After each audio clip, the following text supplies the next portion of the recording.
আসসালামু আলাইকুম।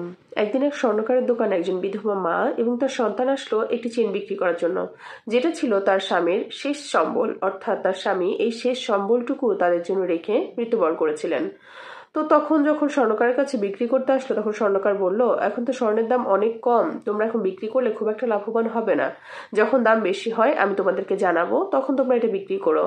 তখন সে বিধবা মা এবং সন্তান বললেন, তাহলে কিভাবে জানবো এটার দাম কখন বাড়বে? তখন বলল, প্রত্যেক দিন তুমি তোমার সন্তানকে আমার কাছে পাঠাবে, আমি ওকে যখন দাম বেশি হয় সেদিনকে বিক্রি করে সেই সমমূল্যমান টাকাটা ওকে দিয়ে দিব।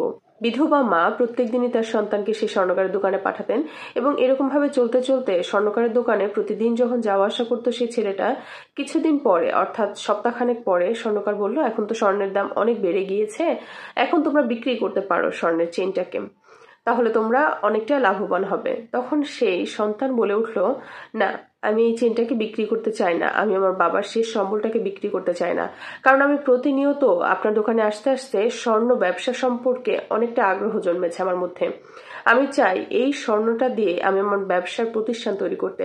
আমি এখন জানি ক্রেতাকে কিভাবে হ্যান্ডেল করতে হয়, স্বর্ণ কিভাবে কোন প্রসেসে কাজ করতে হয়, কিভাবে ডিজাইন তৈরি করতে হয়, এবং ব্যবসার কিছু কিছু টেকনিক আমি শিখে ফেলেছি আপনার দোকানে মাঝে মধ্যে আসার কারণে।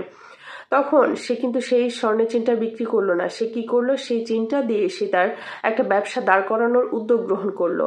এটার মধ্যে মরাল অফ দ্য স্টোরিটা কি জানেন? আমরা প্রতিনিয়ত আমাদের গচ্ছিত সম্পদ বা গচ্ছিত জায়গা জমি বলেন, যেটা আমরা বিক্রি করতে চাই, যে আমরা বিক্রি করে নগদ অর্থ পাবো, কিন্তু একটিবার কল্পনা করে দেখেন তো, এই জিনিসটা যে আপনি বিক্রি করবেন, এটা কি পরবর্তীতে আপনি কখনো কিনতে পারবেন?